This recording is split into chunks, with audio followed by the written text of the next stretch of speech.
നമ്മുടെ പാപത്തിനു വേണ്ടി അവൻ ശിക്ഷയേറ്റെടുത്തു. ഇതാണ് ദുഃഖവെള്ളി. അതിനിന്ന് നമ്മൾ കഷ്ടമനുഭവിച്ചിട്ട് കാര്യങ്ങളൊന്നുമില്ല. ഇന്ന് ഇതറിയിക്കുവാനുള്ള കഷ്ടമാണ് നമ്മൾ അനുഭവിക്കേണ്ടത്.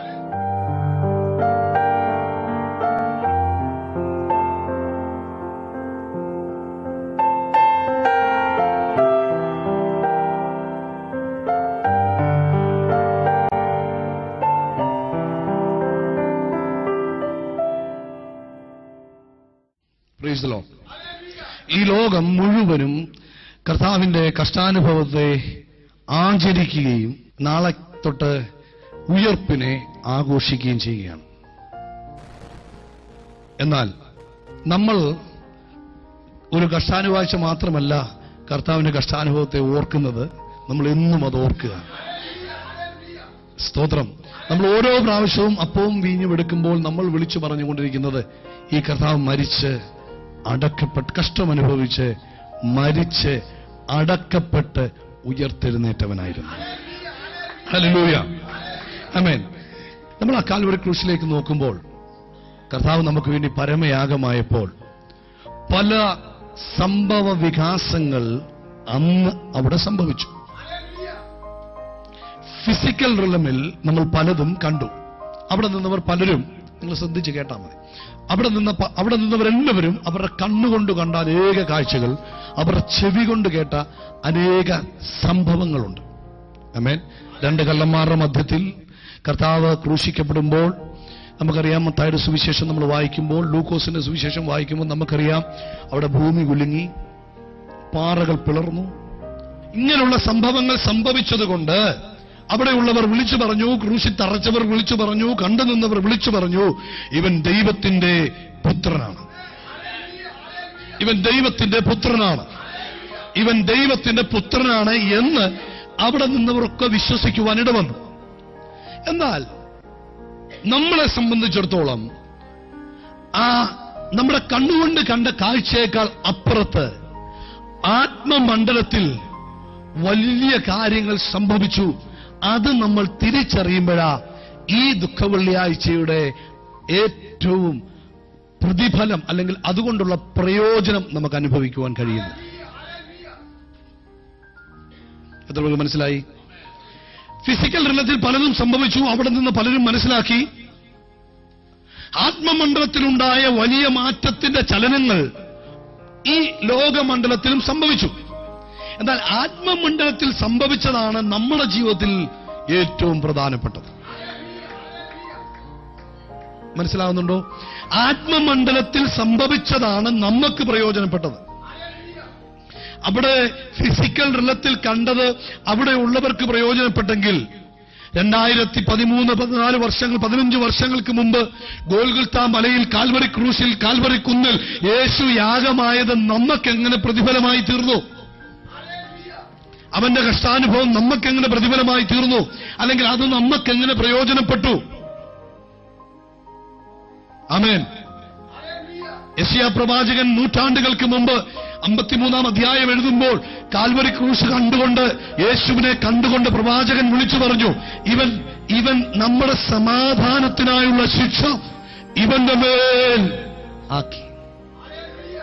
എന്നുവെച്ചാൽ പിതാവുമായിട്ട് നഷ്ടപ്പെട്ടു പോയ ബന്ധം, ഹല്ലേലൂയ, ആത്മമണ്ഡലത്തിൽ പാപത്തിന്റെ ചതുപ്പിൽ കിടക്കുന്ന നമുക്ക്, ആമേൻ, ഒരിക്കലും നിത്യതയ്ക്ക് അവകാശമില്ലാതെ കിടന്ന നമ്മളെ ഒരു പാപത്തിന് പരിഹാരമായി, അല്ലെങ്കിൽ നമ്മൾ ഏൽക്കേണ്ട പാപത്തിന്റെ ശിക്ഷ, നമ്മൾ ഏൽക്കേണ്ട ശിക്ഷകൾ യേശുവിന്റെ മേൽ പിതാവ് ഏൽപ്പിച്ചു കൊടുത്തു.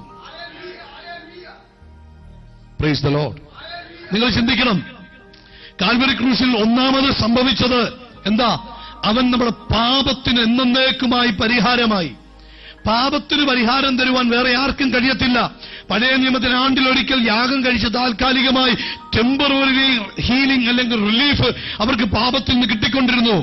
എന്നാൽ മനുഷ്യനായി ഭൂമിയിൽ വന്ന് പാപമില്ലാത്തവനായി ജീവിച്ചു കാണിച്ച് ദൈവത്തിന്റെ കുഞ്ഞാടായി തീർന്ന് ആമേൻ, അവൻ നമുക്ക് വേണ്ടി കാൽവരി ക്രൂശിൽ പരമയാഗമായപ്പോൾ അവന്റെ മേൽ നമ്മുടെ പാപത്തിന്റെ ശിക്ഷ അവന്റെ മേൽ ഏറ്റെടുത്തു. എന്ന് വെച്ചാൽ ഒരാത്മീക മരണം ഇനി നമുക്കില്ല. സ്തോത്രം.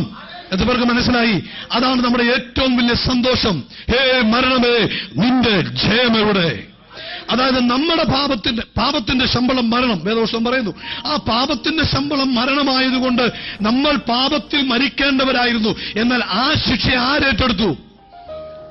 ഇന്ന് ഈ ദുഃഖവെള്ളിയാഴ്ച നമ്മൾ വിളിച്ചു പറയണം, യേശു എന്റെ പാപത്തിന്റെ ശിക്ഷ ഏറ്റെടുത്തു. നമ്മൾ ശിക്ഷിക്കപ്പെടേണ്ട. അതുകൊണ്ട് ഇനി നമുക്കെന്തുകൊണ്ട്? പാപത്തിന്റെ ശിക്ഷ നമ്മുടെ മേലില്ല. അത് യേശു നമുക്ക് വേണ്ടി ഏറ്റെടുത്തു. യേശു മരിച്ചു നമുക്ക് വേണ്ടി. അവൻ അടക്കപ്പെട്ടു, അവൻ ഉയർത്തെഴുന്നേറ്റു. എന്ന് വെച്ചാൽ ശിക്ഷ കഴിഞ്ഞ് പുറത്തു വന്നതുകൊണ്ട് നമുക്ക് സന്തോഷിക്കുവാനുള്ള വകയായി.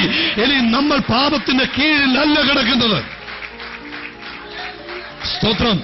നമ്മൾ പാപത്തിന്റെ കീഴിൽ അല്ലേ അല്ല. 2 കൊരിന്ത്യർ 5-ാം അധ്യായം 21-ാം വാക്യം ഇങ്ങനെ പറയുന്നു, അവൻ പാപമറിയാത്തവൻ. ആരെ പാപമറിയാത്തവൻ? ഉറക്കെ പറയാം, യേശു പാപമറിയാത്തവൻ. അടുത്തേക്ക് നമ്മൾ പറയാം, എന്റെ യേശു പാപമറിയാത്തവനാ. പിന്നെന്തിനാ യേശു പാപമായി തീർന്നത്? ഉറക്കെ പറഞ്ഞേ, പിന്നെന്തിനാ യേശു പാപമായി തീർന്നത്? ആർക്ക് വേണ്ടി? എനിക്ക് വേണ്ടി. ഞാൻ ചെയ്തു കൂട്ടിയ, ഞാൻ ജനിച്ചു വീണപ്പോൾ മുതൽ എന്നിൽ കയറിയിരിക്കുന്ന പാപം, അതെന്ത് ചെയ്തു? പാപം അറിയാത്തവനെ. അപ്പൊ യേശുവിന് പാപം എന്നാന്ന് അറിയത്തില്ല. പക്ഷെ നമ്മുടെ പാപത്തിനു വേണ്ടി അവൻ ശിക്ഷ ഏറ്റെടുത്തു. ഇതാണ് ദുഃഖവെള്ളി. അതിൽ നിന്ന് നമ്മൾ കഷ്ടമനുഭവിച്ചിട്ട് കാര്യങ്ങളൊന്നുമില്ല. ഇന്ന് ഇതറിയിക്കുവാനുള്ള കഷ്ടമാണ് നമ്മൾ അനുഭവിക്കേണ്ടത്. ഈ ലോകം അറിയാതെ കിടക്കുന്നത് ഇതാണ്. ഈ ലോകം നാശത്തിലേക്ക് പോവുകയാണ്. അതിൽ നിന്ന് വിടുവിക്കുവാൻ ദൈവം നമ്മളെ തെരഞ്ഞെടുത്തിരിക്കുക. ഈ സന്തോഷം അനുഭവിച്ച നമ്മൾ, ഈ പാപമോചനം ലഭിച്ച നമ്മുടെ ദൗത്യമാണ് ഈ ദുഃഖവെള്ളിയാഴ്ച നമ്മൾ ഒന്നുകൂടെ ഓർക്കുന്നത്. ഈ ലോകത്തിൽ ഈ സത്യസുവിശേഷം വിളിച്ചു പറയുക. ഇങ്ങനെ പറയുന്നത് പാപം. അപ്പൊ നമ്മുടെ പാപം പോക്കി പാപമറിയാത്തവനെ നാം അവനിൽ ആരാക്കുവാൻ? ദൈവത്തിന്റെ നീതിയാക്കുവാൻ. ഇതുവരെ പാപി എന്ന് വിളിക്കപ്പെട്ടവന്റെ പേര് മാറ്റി നീതിമാൻ എന്ന് ആ വെള്ളിയാഴ്ച തീരുമാനിക്കപ്പെട്ടു. ഹല്ലേലൂയ. ഇതുവരെ നമ്മൾ പാപികളായിരുന്നുവെങ്കിൽ ഈ കാൽവരി യാഗത്തിലേക്ക് നോക്കി, ക്രൂശിലേക്ക് നോക്കിയിട്ട് പറഞ്ഞു, യേശുവേ നീ എനിക്ക് വേണ്ടിയാ തകർക്കപ്പെട്ടത്, യേശുവേ നീ എനിക്ക് വേണ്ടിയാ മരിച്ചത്, നിന്റെ രക്തം വീണത് എന്റെ പാപത്തിന്റെ പരിഹാരത്തിന് വേണ്ടിയാ, നീ ഇറങ്ങി വന്നത് എനിക്ക് വേണ്ടിയാണ് എന്ന് നമ്മൾ വാതുറന്ന് വിളിച്ചു പറഞ്ഞ് അവൻ എന്റെ കർത്താവെന്ന് വിളിച്ചു പറയുമ്പോൾ നമ്മുടെ പേര് മാറി പാപി എന്നുള്ളത് എന്നിട്ട് നീതിമാൻ എന്ന പേരാക്കി. അതാണ് യെശയ്യാ പ്രവാചകൻ 53 വിളിച്ചു പറഞ്ഞത്. നമ്മുടെ പാപത്തിന്റെ ശിക്ഷ ആരുടെ മേലാക്കി? യേശുവിന്റെ മേലാക്കി. എന്തിന്? പിതാവുമായിട്ട് നീതിമാനല്ലാത്തവന് ദൈവത്തിന്റെ സന്നിധി ചെല്ലുവാൻ കഴിയത്തില്ല. നമുക്ക് പിതാവിന്റെ സന്നിധിയിൽ ചെല്ലുവാൻ, നീതി ഒരുക്കുവാൻ. ഹല്ലേലൂയ. 100 കോടി രൂപ ചാരിറ്റിക്ക് കൊടുക്കുന്നവനല്ല നീതിമാൻ. നിന്റെ സ്വയം നീതിക്ക് ഇവിടെ വിലയില്ല. കാൽവരി ക്രൂശിൽ യേശു ചൊരിഞ്ഞ രക്തത്തിൽ നീ വിശ്വസിക്കുമ്പോൾ, കാൽവരി ക്രൂശിൽ യേശു നിനക്ക് വേണ്ടി യാഗമായത് നീ വിശ്വസിക്കുമ്പോൾ, അതാണ് നിന്റെ നീതി. സ്തോത്രം. അങ്ങനെ നീതീകരിക്കപ്പെട്ടവരാണ് നമ്മൾ. നമ്മുടെ ശാപം അവൻ ഏറ്റെടുത്തു, നമ്മുടെ രോഗം അവൻ ചുമന്നു. ഇതിലൊന്നും നമ്മുടെ മേൽ എന്തില്ല? ഇനി അവകാശമില്ല. ഓർക്കപ്പറ, അവകാശമില്ല. ആമേൻ. കാൽവരി ക്രൂശിൽ യേശു പിശാചിനെ പരസ്യബോധമാക്കി. അവനോ അവന്റെ ശക്തിക്കോ അവന്റെ അനുയായികൾക്കോ ഇന്ന് ക്രിസ്തുവിൽ വിശ്വസിച്ച് രക്തത്തിന്റെ വിലയായി മാറിയിരിക്കുന്ന നമ്മുടെ മേൽ യാതൊരു അവകാശവുമില്ല. ഹല്ലേലൂയ. യെശയ്യാ പ്രവചനത്തിൽ നമ്മൾ പഠിക്കുമ്പോൾ നിനക്കെതിരായി വരുന്ന ഒരു ആയുധവും ഫലിക്കുകയില്ല എന്ന് പറയുന്ന ഭാഗത്ത് നീതിമാന്റെ ഒരു അനുഭവം പഠിപ്പിക്കുന്നുണ്ട്. ഈ നീതി ലഭിച്ചു കഴിഞ്ഞാൽ പിശാചിന് നമ്മളെ തൊടുവാൻ കഴിയത്തില്ല പ്രിയപ്പെട്ടവരെ. ഹല്ലേലൂയ. ഇന്ന് പകൽക്കാലം നമ്മൾ വിശ്വസിക്കുക, നമുക്ക് കാൽവരി ക്രൂശിലൂടെ ലഭിച്ചത് മഹത്തായ നീതീകരണമാണ്. ആ പാപമോചനം ലഭിച്ചപ്പോൾ മഹത്തായ നീതീകരണം ലഭിച്ചു. നമ്മൾ ആരായി തീർന്നു? നമ്മൾ അനുഗ്രഹിക്കപ്പെട്ടവരായി തീർന്നു. നമ്മളാണിന്ന് ലോകത്തിന്റെ അനുഗ്രഹം. അതുകൊണ്ടാണ് യേശു പറയുന്നത്, നിങ്ങൾ ലോകത്തിന്റെ ഉപ്പാകുന്നു, നിങ്ങൾ ലോകത്തിന്റെ. യേശുവിനെ കുറിച്ച് പറഞ്ഞു, ഞാൻ ലോകത്തിന്റെ വെളിച്ചമാകുന്നു എന്ന് പറഞ്ഞ് കർത്താവ് ഉത്സവപ്പെട്ട് വീട്ടിൽ പോയില്ല. മറിച്ച് കർത്താവ് പറഞ്ഞു, നിങ്ങൾ ലോകത്തിന്റെ വെളിച്ചമാകുന്നു. എന്റെ വചനം കേൾക്കുന്ന, എന്നെ അനുസരിക്കുന്ന, എന്റെ പുറകെ ഇറങ്ങി നിങ്ങൾ ലോകത്തിന്റെ വെളിച്ചമാകുന്നു.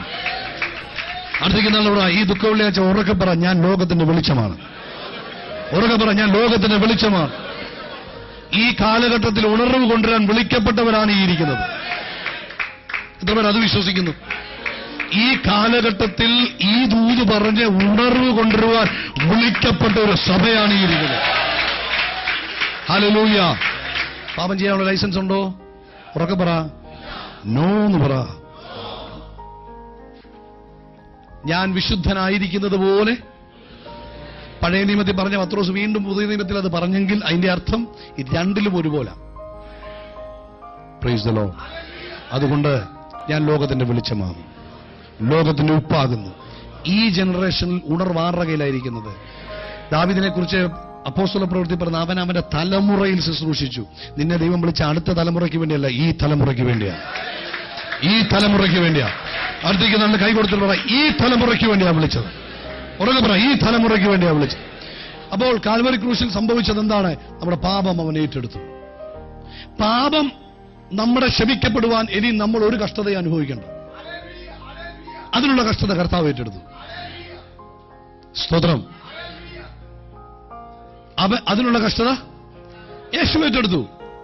നമ്മളെ ആരാക്കി മാറ്റി? നീതിമാന്മാരാക്കി മാറ്റി.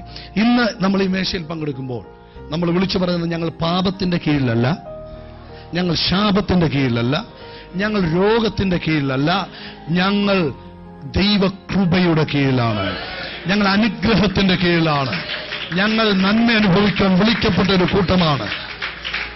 അതെ.